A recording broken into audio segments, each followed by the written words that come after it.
Alhamdulillah, amma ba'du. Kita melanjutkan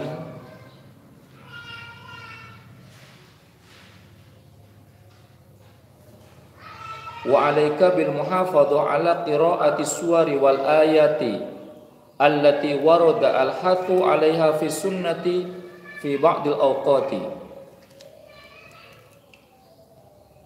Hendaklah, pesan beliau, hendaklah engkau selalu menjaga untuk senantiasa membaca surat-surat dan ayat-ayat yang telah datang di dalam hadis, anjuran untuk senantiasa dibacanya. Jadi dalam hadis itu Nabi memerintahkan ada beberapa ayat ataupun surat yang dianjurkan dibaca di waktu-waktu tertentu. Ini harus senantiasa dijaga. Famin dzalika an taqra'a kulla lailatin qabla an tanama alif lam mim as-sajdah wa tabaraka al-mulk. Di antara surat dalam Al-Qur'an yang hendaklah senantiasa dibaca setiap malam sebelum engkau tidur, yaitu baca surat alif lam mim as-sajdah. Alif lam mim as-sajdah dan surat Tabarak atau surat Al-Mulk. Tabarakalladzi biyadihil mulku wa huwa ala kulli syai'in qadir.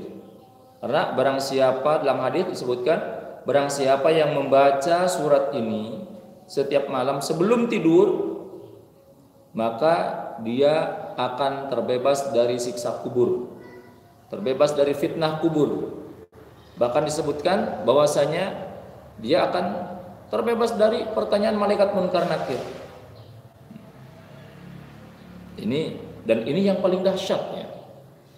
Azab kubur itu sesuatu yang paling dahsyat. Pertanyaan malaikat munkar nakir sesuatu yang sangat menakutkan. Sehingga disebutkan dalam hadis itu tidak ada malam yang paling mencekam, yang paling menakutkan, yang paling dahsyat bagi seorang mayit selain malam pertama dia ketika dia berada dalam kubur.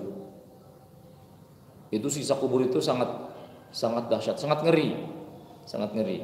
Makanya beli siksa kubur itu dengan apa? Dengan kita senantiasa membaca surat Tabarak atau surat alif lam mim sajdah, surat Al-Mulk. Tabarakalladzi biyadihil mulku wa huwa ala kulli syai'in qadir. Alladzi khalaqal mauta wal hayata liyabluwakum ayyukum ahsanu amala wa huwal azizul ghafur, dan seterusnya. 30 ayat surat Tabarak atau surat Al-Mulk. Wa suratul Waqiah, dan diantaranya jaga untuk senantiasa dibaca surah Al-Waqiah. Surah Al-Waqiah yang dalam hadis disebutkan bahwasanya barang siapa yang membaca, di antara hikmahnya ini membaca surat Al-Waqiah itu pahalanya besar. Baca surat Al-Waqiah tiap malam itu pahalanya sangat besar. Dan ada hikmah di balik itu. Barang siapa yang senantiasa rutin membaca surat Al-Waqiah tiap malam, maka Allah la yusibhul faqr. Dia tidak akan ditimpa kefakiran, dia tidak akan ditimpa kemiskinan. Jadi orang yang mendawamkan, merutinkan membaca surat Al-Waqiah, dia insya Allah akan dihindarkan dari kesulitan kemiskinan, kesulitan masalah ekonomi. Maka suka ada yang mengatakan surat Al-Waqiah itu surat untuk menjaga stabilitas ekonomi. Surat Al-Waqiah. Kemudian wa amanar rasulu ila akhirih. Baca juga surat Amanar Rasul. Di amanar rasul bima unzila ilaihi min rabbi wal mu'minun kullun amana billahi wa malaikatihi wa kutubihi wa rusuli la nufarriqu baina ahadin min rusuli wa qalu sami'na wa ata'na ghufranaka rabbana wa ilaikal masir. La yukallifullahu nafsan illa wus'aha laha ma kasabat wa 'alaiha ma kasabat rabbana la tu'akhidna in nasina aw akhtana rabbana wa la tahmil 'alaina isran kama hamaltahu 'alal ladzina min qablina Rabbana wa la tuhammilna ma la taqata lana bih wa'fu anna waghfir lana warhamna anta maulana fansurna 'alal qaumil kafirin. 2 ayat terakhir dari surat Al-Baqarah baca. Rutinkan, dawamkan sebelum tidur baca. Wa suratul Dukhan, dan bacalah surat Ad-Dukhan Lailatul Itsnain wal Jum'ah. Tapi ini khusus pada malam Senin dan malam Jum'ah. Jadi untuk malam Senin dan malam Jum'ah itu baca surat Ad-Dukhan. Kalau yang tadi tiap malam Alif Lam Mim As-Sajdah, surat Al-Muluk, kemudian Al-Waqi'ah dan Amanar Rasulu sampai akhir. 2 ayat terakhir dari Al-Baqarah itu dibaca tiap malam. Sedangkan untuk surat Ad-Dukhan itu dibaca tiap malam Senin dan malam Jum'ah. Ya, malam Jum'ah, malam Senin itu membaca surat Ad-Dukhan. Kemudian wa suratul Kahfi, dan dianjurkan untuk membaca surat Al-Kahfi pada setiap malam Jumat dan hari Jumat. Malam Jumat ataupun hari Jumat itu khusus surat Al-Kahfi. Jadi untuk malam Jumat berarti Al-Kahfi, Ad-Dukhan, kemudian Al-Waqi'ah, kemudian Alif Lam Mim As-Sajdah, kemudian tadi Al-Tabarok ya, atau Al-Muluk, kemudian Amanar Rasul. Itu untuk malam Jumat. Kalau untuk malam Seninnya itu berarti surat tambah Ad-Dukhan. Ad-Dukhan, Alif Lam Mim Sajdah, kemudian Tabarok, kemudian Al-Waqi'ah dan Amanar Rasul.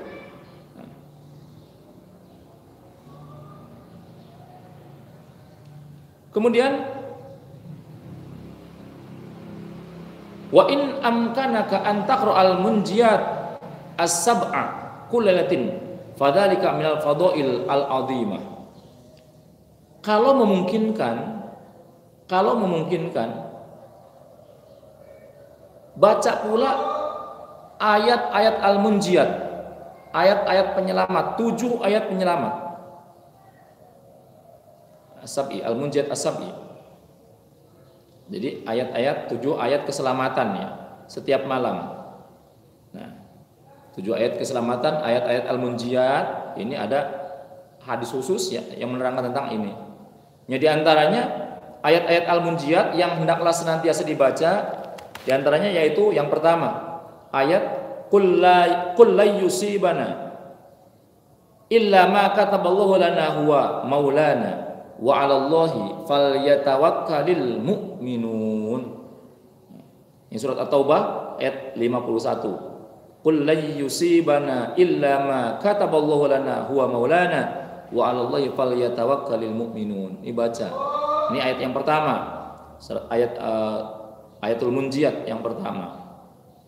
Kemudian yang kedua, ayat Al-Munjiyat yang kedua dalam surat Yunus ayat 107.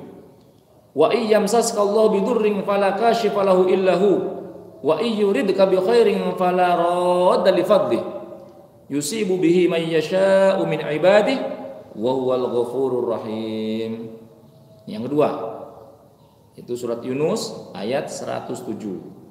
Kemudian yang ketiga, ayatul munjiyat yang senantiasa hendaklah dibaca, dianjurkan untuk dibaca di setiap malam adalah ayat wa ma min dabbatin fil ardi illa 'alallahi rizquha wa ya'lamu mustaqarraha wa mustawda'aha kullun fi kitabim mubin.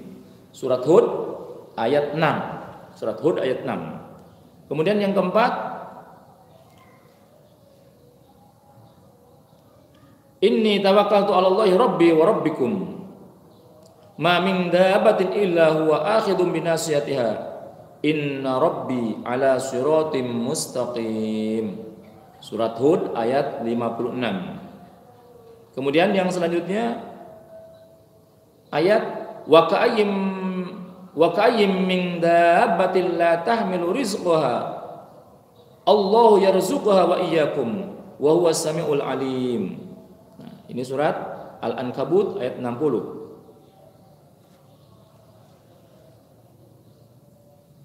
Wa ka'ayyim min dabbatin la tahmilu rizqaha Allahu yarzuquha wa iyyakum.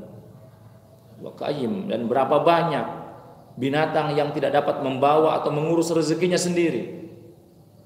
Allah yarzuquha wa iyyakum. Allah lah yang memberikan rizki kepadanya dan kepadamu. Wa huwa samiul alim, dan dia Maha mendengar lagi Maha mengetahui. Ini ayat-ayat tentang keyakinan kita. Kita dianjurkan untuk yakin kepada Allah. Ini ayat-ayat yang luar biasa. Makanya sampai disebutkan ayatul munjiat, sab'atul munjiat, 7 ayat munjiat tentang keagungan Allah, tentang kehebatan Allah, tentang anjuran kita untuk tawakal kepada Allah Subhanahu wa taala.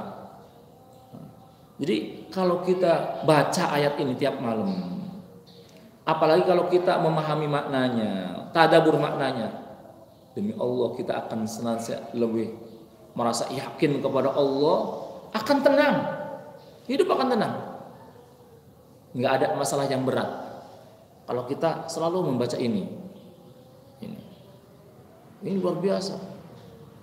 Seperti tadi di ayat surat Hud ayat 56, inni tawakkaltu 'alallahi rabbi wa rabbikum ma min dabatin illa huwa akhidun min nasiyatiha inna rabbi 'ala siratim mustaqim. Sesungguhnya aku bertawakal kepada Allah, Tuhanku dan Tuhanmu. Tidak ada suatu binatang melata pun melainkan dialah yang memegang ubun-ubunnya. Sesungguhnya Tuhanku di atas jalan yang lurus.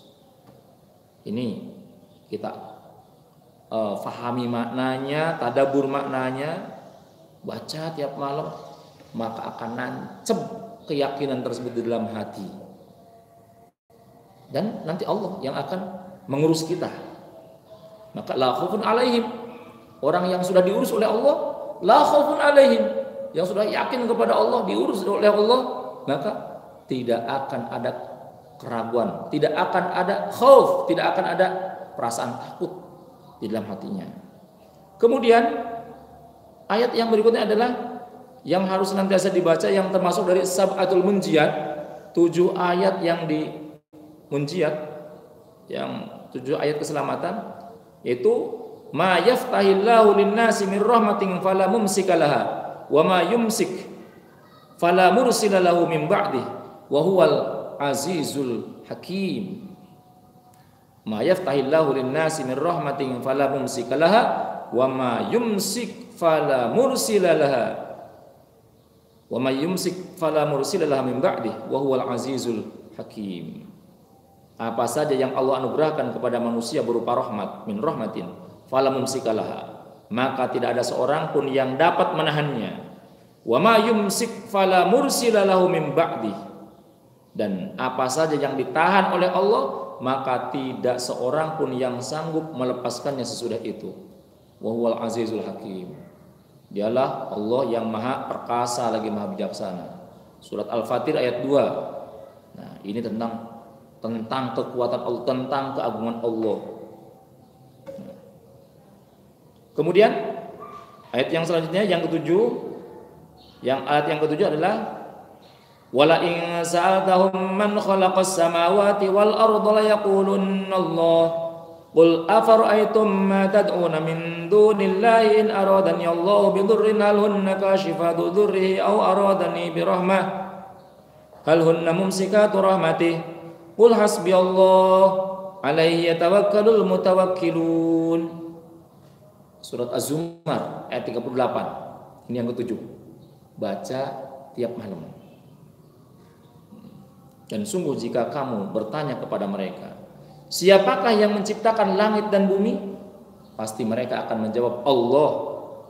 Qul, katakanlah, afara'aytum ma tad'una min dunillahi in aradani Allah bidurrin hal hunna kashifatu durrihi aw aradani birahmatin hal hunna mumsikatu rahmati. Maka katakanlah, maka terangkanlah kepadaku tentang apa yang kamu seru selain Allah.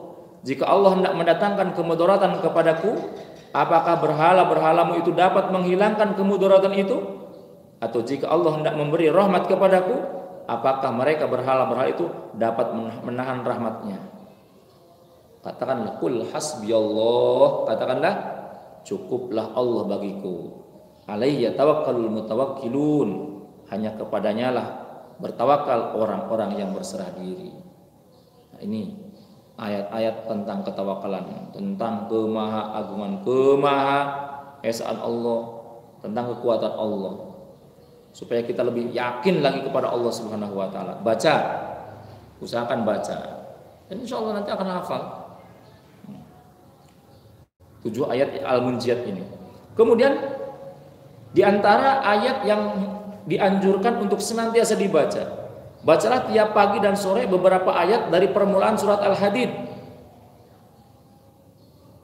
penutup Al-Hasyr, kemudian Al-Ikhlas 3 kali, Al-Falaq dan An-Nas 3 kali. Nah, permulaan surat Al-Hadid, 4 ayat permulaan surat Al-Hadid, yaitu Sabbaha lillahi ma fis samawati wal ard wa huwal azizul hakim, lahu mulkus samawati wal ardi yuhyi wa yumiitu wa huwa ala kulli syai'in qadir, huwal awwal wal akhir wal zahir wal batin wa huwa bikulli syai'in alim, huwal ladzi khalaqas samawati wal arda fi 6 ayyamin thumma istawa 'alal 'arsy ya'lamu ma yariju fil ardi wa ma yakhruju minha wa ma yanzilu minas samaa'i wa ma ya'ruju fiha wa huwa ma'akum aina ma kuntum wallahu bima ta'maluna basir. Baca tiap pagi dan sore ayat ini. Ini nanti setiap ayat nanti ada keutamaan tersendiri dalam hadis. Nah, kemudian selanjutnya baca ayat terakhir, 4 ayat terakhir dari surat Al-Hasyr. Lau anzalna hadzal qur'ana 'ala jabalin la ra'aitahu khashi'an mutasaddian min khasyatillah wa tilkal amthalu nadribuha lin-nasi la'allahum yatafakkarun. Huwallahu alladzi la ilaha illa huwa 'alimul ghaibi wasyhadah huwar rahmanur rahim. Wallahu alladzi la ilaha illa huwal malikul quddusus salamul mu'minul muhaiminul azizul jabbarul mutakabbir. Subhanallahi amma yusyrikun. Huwallahul khaliqul bari'ul musawwiru lahul asmaul husna yusabbihu lahu ma fis samawati wal ard wa huwal azizul hakim. Baca ini, baca tiap pagi dan sore. Nah, ayat terakhir, 4 ayat terakhir dari surat Al-Hadid.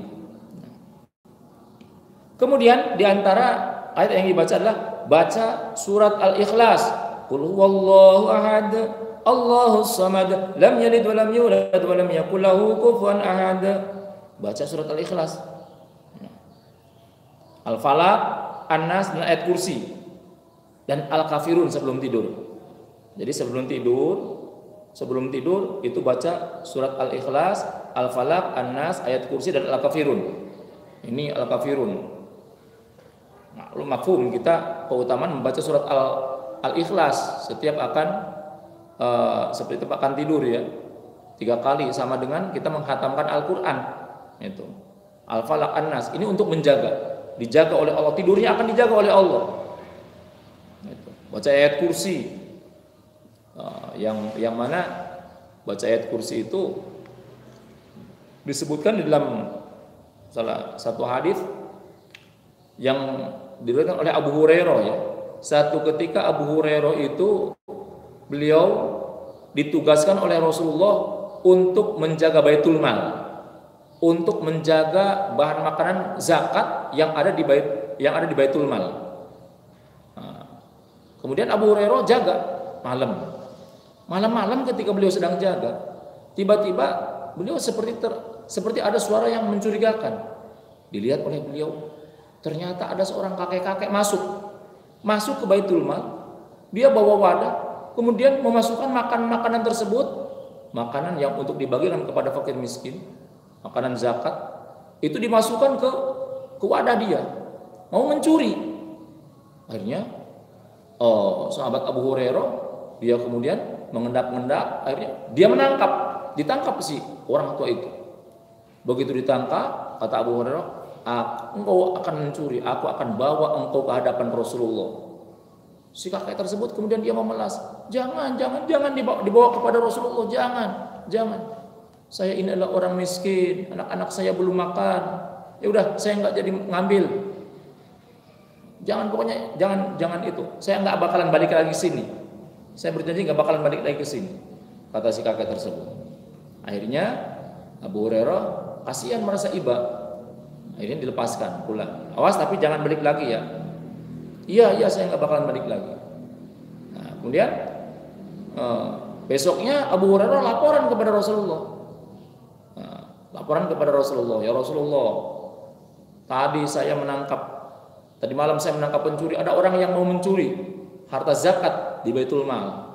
Nah, kemudian saya tangkap, dia memelas minta dilepaskan karena dia orang miskin, anak-anaknya katanya belum makan. Nah, dan dia berjanji tidak akan pulang lagi, balik lagi ke sini. Kemudian kata Rasulullah, nanti malam juga dia datang lagi, kata Rasulullah. Kemudian malamnya Abu Hurairah, karena Rasulullah sudah mengatakan seperti itu dan Rasulullah tidak pernah bohong, Abu Hurairah malamnya bersiap, pasti bakal datang lagi karena Rasulullah mengatakan seperti itu. Tengah malam bener datang lagi si kakek tersebut, dia masuk lagi, udah mau ngambil bahan makanan, ditangkap lagi oleh Rasulullah, oleh Abu Hurairah. Dia nangis lagi, beralasan lagi. Akhirnya dia berjanji lagi, pokoknya saya jangan bawa ke hadapan Rasulullah. Saya takut kalau ke hadapan Rasulullah. Saya janji nggak bakalan balik lagi. Udah, saya bener janji sekarang nggak bakalan balik lagi. Akhirnya dilepaskan ya Abu Hurairah. Kemudian laporan lagi kepada Rasulullah. Kata Rasulullah, nanti malam dia balik lagi. Gitu. Makanya malamnya Abu Hurairah berjaga lagi. Ketika berjaga, udah pokoknya bersiap 86 Abu Hurairah. Nah, kemudian betul tengah malam datang lagi si kakek tersebut, ditangkap lagi oleh Abu Hurairah. Begitu ditangkap, kata Abu Hurairah, sekarang udah 3 kali, aku tidak akan melepaskanmu, aku akan bawa engkau ke hadapan Rasulullah. Nangis dia, nangis karena takut dibawa di hadapan kepada Rasulullah, nangis. Akhirnya dia kemudian berkata, udah begini saja wahai Abu Hurairah, aku akan ajarkan engkau satu bacaan yang apabila kau baca sebelum kau tidur, kau baca di malam hari sebelum kau tidur, maka Allah akan senantiasa menjagamu. Setan tidak akan bisa mengganggu kepada engkau. Kemudian bacaan apa? Kata Abu Hurairah. Kemudian dia membacakan, Allahu la ilaha illa huwal hayyul qayyum la ta'khudhuhu sinatu wa la naum, dan dibacakan ayat kursi sampai selesai. Besoknya Abu Hurairah laporan lagi kepada Rasulullah. Akhirnya dilepaskan ya si kakek-kakek tersebut. Abu Hurairah laporan kepada Rasulullah. Kata Abu Hurairah, ya Rasulullah, tadi malam datang lagi benar. Kemudian aku tangkap, akan aku bawa ke hadapanmu, dia nangis. Dan kemudian dia berjanji tidak akan balik lagi. Kemudian dia mengajarkan satu amalan kepada saya, bacaan. Katanya apabila aku membacanya tiap malam, maka aku akan senantiasa dijaga oleh Allah Subhanahu wa taala. Jin setan tidak akan bisa mencelakakanku, tidak akan bisa menggangguku. Bacaan apa? Yaitu bacaan Allahu la ilaha illa huwal hayyul qayyum, ayat kursi dibaca setiap akan tidur. Kemudian Rasulullah mengatakan, sekarang benar dia, walaupun dia aslinya adalah seorang pembohong. Sekarang benar omongannya, aslinya dia itu pembohong, tapi khusus untuk sekarang dia benar. Dialah setan. Wahai Abu Hurairah, tahulah bahwasanya yang datang itu adalah setan yang mengganggu kepada engkau. Gitu. Ya, jadi membaca ayat kursi itu setiap malam itu sangat dianjurkan. Jangan lewat malam, jangan sampai kita tidur sebelum membaca ayat kursi. Makanya karena ini sudah menjadi wiridan ayat kursi dibaca sebelum tidur, Qulhu, Falaq, An-Nas, Al-Kafirun. Karena ini sudah menjadi wiridan, ada nas hadis khusus yang menerangkan tentang keutamaan dibaca sebelum tidur. Hatta orang junub pun itu ketika membaca ini diniatkan wiridan, diniatkan zikir, itu nggak apa-apa gitu untuk dibaca. Jadi ini jangan tinggalkan kulhu, falak, an-nas, kemudian ayat kursi ya, ayat kursi setiap akan tidur. Ini keutamaannya luar biasa. Belum lagi nanti Al-Kafirun. Al-Kafirun ada surat Baro'ah ya, Al-Kafirun itu surat Baro'ah. Nah, tentang masalah keimanan, tentang masalah ketauhidan, surat Al-Kafirun itu. Nanti ada keutamaan tersendiri. Al-Kafirun dibaca tiap malam. Wallahu a'lam bishawab. Subhanakallahumma wa bihamdika asyhadu an la ilaha illa anta astaghfiruka wa atubu ilaik. Wassalamualaikum warahmatullahi wabarakatuh.